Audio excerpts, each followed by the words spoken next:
تو چلیے اگلے پوائنٹ کی جانب ہم بڑھتے ہیں۔ اگلا پوائنٹ دیکھیں دوستو، ریشم کے کیڑے بڑے ہونے کے بعد انہیں ایک کشتی میں منتقل کرتے ہیں، انہیں کہتے ہیں یا پھر انہیں کہا جاتا ہے۔ دوستو ریشم کے جو کیڑے ہوتے ہیں وہ بڑے ہو جانے کے بعد انہیں کشتی میں منتقل کیا جاتا ہے۔ تو دوستو ان کیڑوں کو یعنی جو بڑے کیڑے ہوتے ہیں ان کو جو کشتی میں منتقل کیا جاتا ہے تو انہیں کیا کہتے ہیں؟ تو جواب آپ کے سامنے یہ رہا دوستو، چندری کلو۔ دوستو جو ریشم کے کیڑے ہوتے ہیں جو بڑے ہونے کے بعد انہیں کشتی میں منتقل کیا جاتا ہے انہیں چندری کلو کہتے ہیں۔ تو دوستو یہ جو کیڑے ہوتے ہیں دن رات یعنی ان کیڑوں کو جب کشتی میں ڈال دیا جاتا ہے، منتقل کیا جاتا ہے، تو دوستو ان کیڑوں کو غذا کے طور پر شہتوت کے جو پتے ہوتے ہیں انہیں باریک باریک کاٹ کر ان کشتیوں میں رکھتے ہیں، یعنی ان پتوں کو کشتیوں میں رکھتے ہیں تاکہ کیڑے ان پتوں کو بطور غذا استعمال کر سکیں، اور وہ کیڑے دن رات ان پتوں کو کھاتے ہیں، اور انہیں جو کشتی میں لے جایا جاتا ہے اس کشتی کو یا پھر اس کشتی کا یہ نام دیا گیا ہے کیان نما کشتی، اور جو کشتی میں منتقل کیا جاتا ہے اس کو چندری کلو کہتے ہیں۔ تو چلیے دوستو اگلے پوائنٹ کی جانب ہم بڑھتے ہیں۔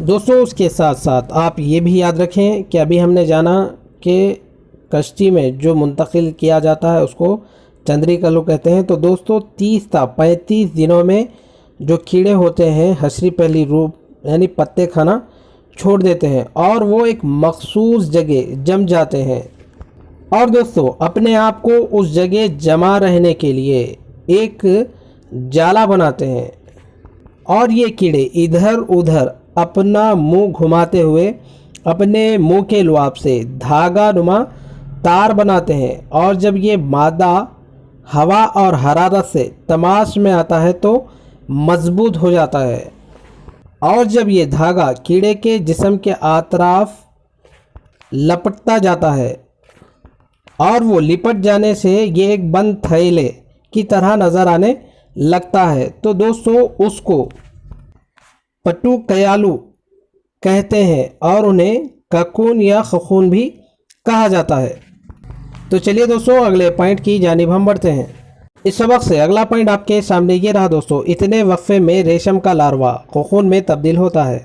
دوستو کتنے وقفے میں ریشم کا جو لاروا ہے وہ خخون میں تبدیل ہو جاتا ہے؟ دوستو ابھی ہم نے جانا کہ خخون کسے کہتے ہیں، تو جواب آپ کے سامنے یہ رہا دوستو، 1 مہینے یعنی 1 مہینے میں ریشم کا لاروا خخون میں تبدیل ہو جاتا ہے۔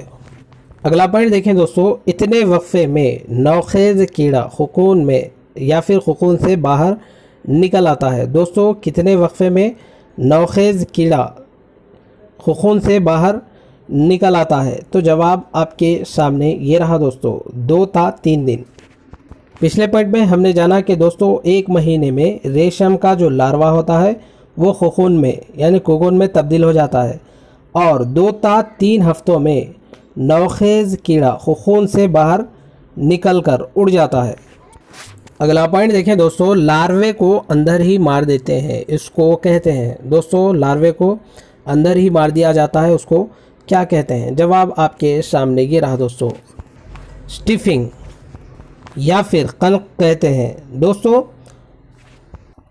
2 تا 3 ہفتوں میں نوخیز کیڑا خخون سے جو باہر نکل جاتا ہے، خخون بننے کے 2 یا 3 دنوں بعد اس کو کشتیوں سے نکال دیا جاتا ہے، اور جو لاروا ہوتا ہے دوستو خخون کے اندر ہی اس کو مار دیتے ہیں، اس طریقے کو سٹیفنگ کہتے ہیں، اور جس میں ان خخون کی ایک بڑی تعداد پائی جاتی ہے یعنی اسٹیم اوون، اس میں 10 تا 15 منٹ تک رکھا جاتا ہے تاکہ خخون کے اندر کے لاروے مر جائیں۔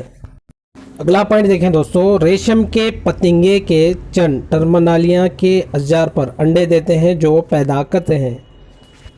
دوستو ریشم کے جو پتنگے ہوتے ہیں موت کے چند انواع ٹرمنالیاں یعنی ٹرمنالیاں اوک کے اشجار پر انڈے دیتے ہیں، تو وہ کیا پیدا کرتے ہیں؟ تو جواب آپ کے سامنے یہ رہا دوستو، تسر سلک۔